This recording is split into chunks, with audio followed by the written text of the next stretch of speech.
Muita coisa andou. É impressionante que só tenha 45 dias hoje, 46 dias do governo do presidente Lula. Fez uma enorme diferença, por exemplo, na vida dos Yanomami. Fez uma enorme diferença no combate ao desmatamento na Amazônia, que agora você tem o IBAMA no controle do combate ao desmatamento. A lei voltando a ser respeitada. Uma mudança grande. Do nada, ela mete assim, a lei voltando a ser respeitada. Assim, não, isso é surreal. Eu entendo a questão dela falar tipo, dá até pra passar um pano na questão dos Yanomamis, na questão do desmatamento, porque assim, realmente o Bolsonaro foi tão retardado na condução desses temas, que você ainda pode falar, mas pelo menos o Lula tá fazendo isso. Agora, falar de respeito à lei é sacanagem. Mas tem uma outra questão que é o seguinte, é o tom, é a forma não, exatamente, ela fala que é uma assessora de imprensa. Que ela já mete, foram 45 dias de mudanças incríveis. Ela podia falar, olha, houve alguns pontos positivos agora nesse reinício, nesse começo do governo Lula. Você pode falar que pode ter sido marqueteiro ou não, mas o Lula realmente deu atenção para questões ambientais e a questão dos Yanomamis que foram negligenciados pelo governo anterior. Cara, dá pra MBL falar nisso. Sim, e é triste porque a Globo não era assim. Não era. Pessoal, vocês vão lembrar da época da Lava Jato. Era matéria de 2 horas sobre as provas contra o Lula. Tinha aquela imagem que sempre ficou marcada na minha cabeça, né? Que a Globo usava, que era tipo um esgoto saindo dinheiro, assim, sabe? E era aquilo o tempo todo atacando o PT. Viraram isso aqui. É surreal. Na área da saúde, na área da educação, já volta as prioridades para o ponto certo. No caso da política habitacional, as pessoas com menor renda voltam para o programa e com subsídio, que é isso mesmo, o subsídio existe para ajudar os pobres a terem a sua residência. O Bolsa Família volta com os mesmos critérios de antes, porque você não pode ter um programa de transferência de renda sem critério. Só. Aqui a coisa começa a ficar completamente largada, né? O Bolsonaro, ele ampliou a base do Bolsa Família, transformando em Auxílio Brasil, e ele aumentou o valor pra caramba. E o Lula correu para manter o que o Bolsonaro fez e depois ele renomeia como Bolsa Família. Só que ele não vai diminuir, ele não está trabalhando para diminuir a base receptora do auxílio emergencial, que virou Bolsa Auxílio Brasil e tomou o Bolsa Família. Ele não está mudando isso, tá? Ela já começa aqui já a pintar um outro quadro. Menos, Miriam. Então, muita coisa mudou. Eu acho que o mais importante também que mudou foi o seguinte, e ficou claro no dia 8 de janeiro. O governo passado tinha uma política de enfraquecimento da democracia. Isso ficou claro no dia 8 de janeiro, com ataque a todos os assédios dos poderes. E no governo Lula você tem um respeito à democracia e às instituições. Pelo amor de Deus, né, meu? Pelo amor de Deus. Assim, vamos começar já pelo próprio fato do governo Lula estar, vamos usar a linguagem de vocês, acirrando a guerra política com um discurso de ódio. Basicamente tudo que o Lula faz é acirramento, é disputa, é revanchismo e é briga. Tudo que o governo Lula fez até agora foi isso. O governo Lula não tem entregas. Até é errado cobrar 45 dias de entregas, mas uma coisa que ele entregou muito foi isso. Ele entregou a mesma guerra política. Se eu for pegar os 45 primeiros dias de governo Bolsonaro, foram menos belicosos do que os 45 dias de governo Lula. Você diz no acirramento social ali. Né? O governo Bolsonaro começou a causar começo de março. Entendeu? Começo de março ele começou. Foi depois do carnaval. Esperou depois. O governo Lula já está acirrando no comecinho do governo. E o governo Lula pegou um período que estava ainda mais acirrado já do que quando começou o governo Bolsonaro, e ele está contribuindo para piorar esse cenário. Porque eu tenho o dia 8, e assim, a gente pode falar o que quiser do dia 8. Mas o dia 8 foi o seguinte, o Lula ganhou. Dia 8, tipo, o adversário dele tá no corner, tá na mão do STF, o STF vai decidir ainda o que vai fazer. Tanto que fica sendo matérias, vai prender ou não vai prender o Bolsonaro. Mas o Lula podia simplesmente, agora tem que cuidar da justiça. Não, aí o Lula vai, transforma isso num instrumento de guerra e vai. O que ele faz é a mesma coisa que o...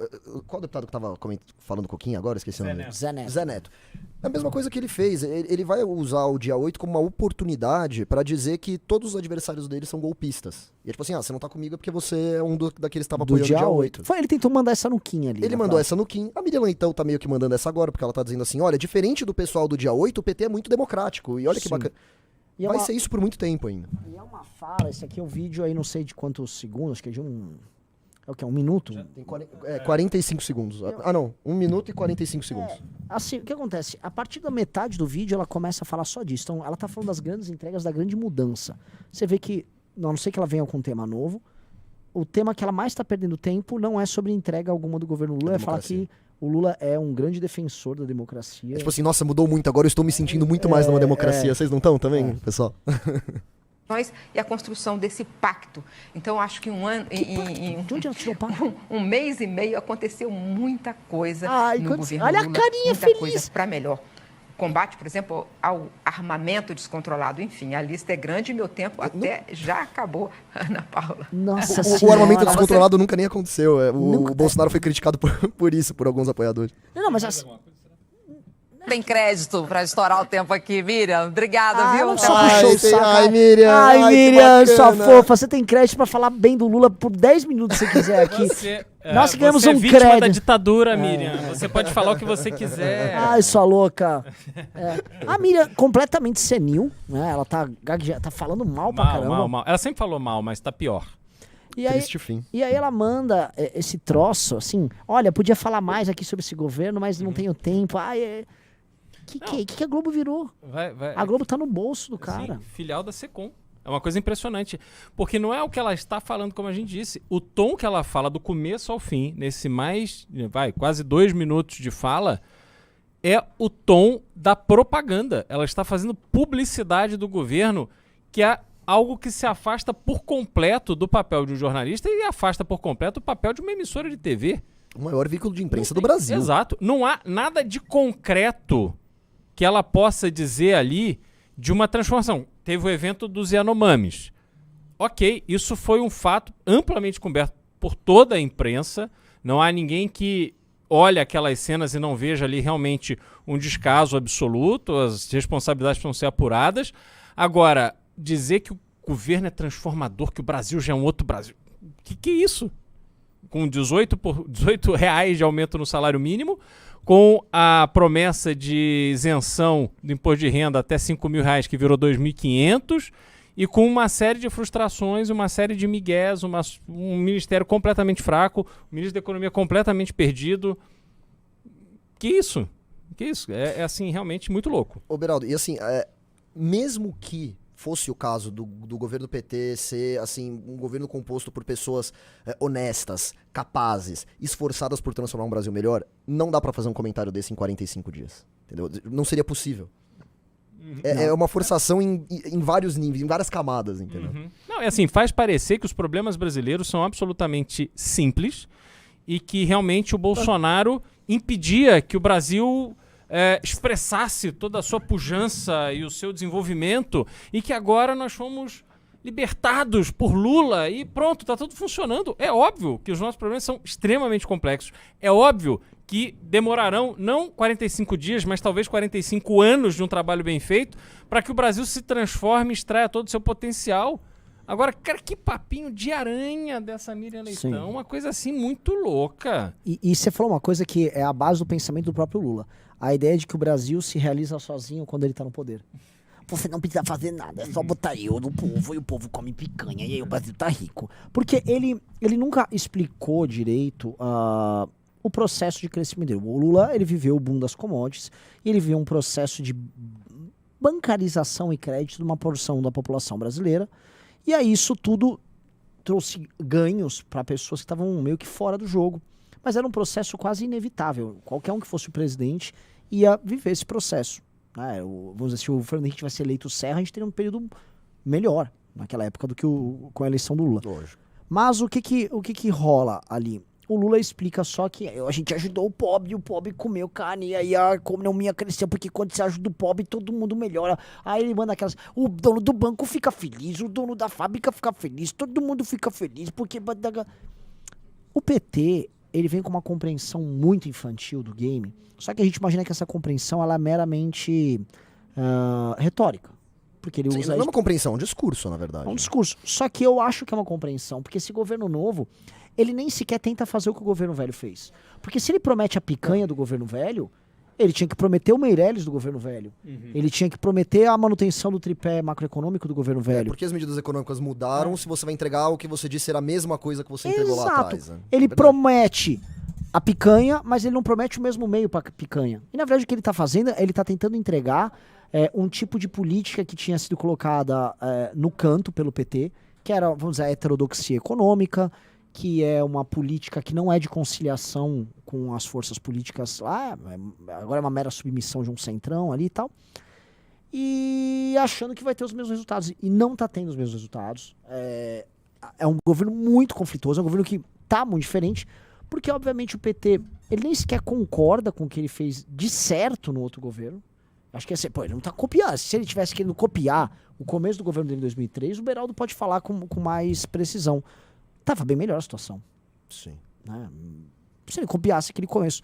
Ele não tá fazendo isso. Então, eu acho que ele não tem a compreensão do que ele fez, do que foi o acerto e do que precisa ser feito.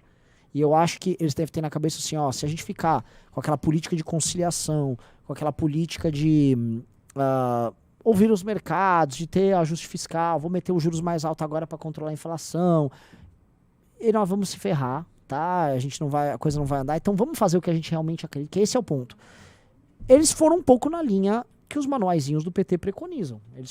Eles seguiram o que, se for, qualquer encontro de petistas em qualquer lugar, os caras não estão defendendo a linha do Meirelles, estão defendendo, no fundo, que o Haddad, né, fala aqui, ali, de canto. Até esse negócio de reindustrialização que eles colocam de uma maneira muito burra, em resumo, que eles gostam de debater. Então, sabe, tem uma coisa assim, no fundo, talvez eles achem, vamos fazer o que a gente acredita, porque só tá de mais Lula... ideológico, né? Mais ideológico. E acho que tem a coisa messiânica a gente chegou lá, só da gente olhar pro pobre, a coisa vai.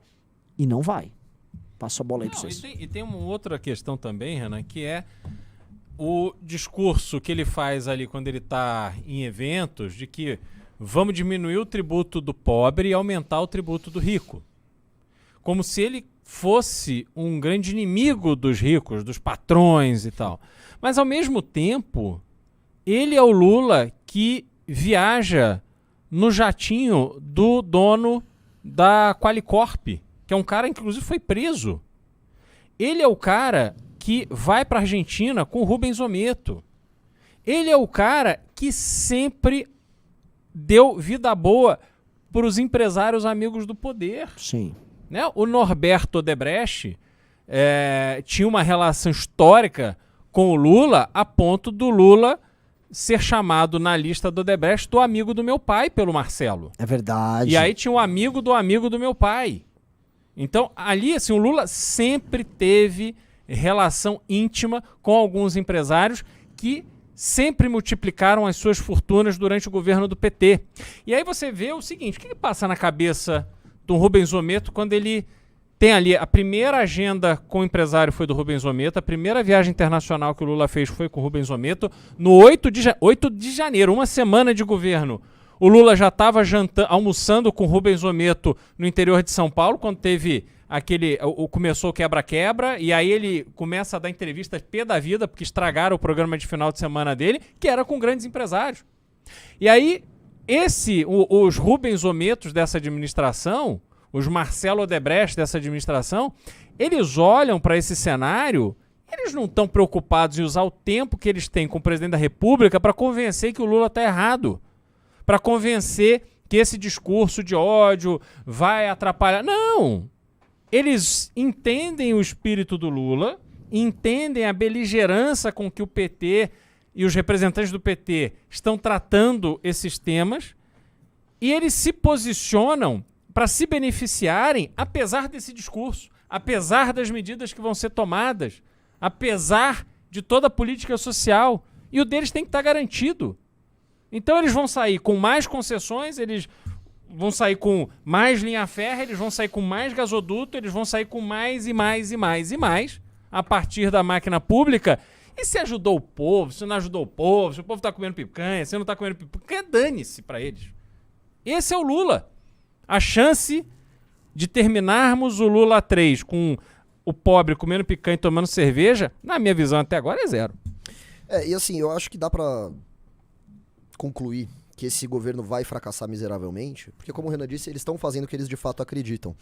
E se tem uma coisa que a esquerda, até o bolsonarismo faz isso também, mas uma coisa que esses dois polos da política gostam de fazer é apresentar soluções fáceis para problemas extremamente complexos. O Brasil tem problemas graves, estruturais, aquela velha história, não tem saneamento básico, a corrupção come solta. O Brasil tem problemas muito gigantescos para serem resolvidos e não é com Fernando Haddad no Ministério da Fazenda que você vai resolver isso, entendeu? Colocando um Henrique Meirelles, adotando políticas econômicas parecidas com o que o PT fez no primeiro governo Lula, no começo do primeiro governo Lula, talvez eles conseguissem obter algum resultado ali. Mas o que a gente está vendo aqui é caos, é desconhecimento e é despreparo, na verdade. Não sei o que virá nos próximos anos aí.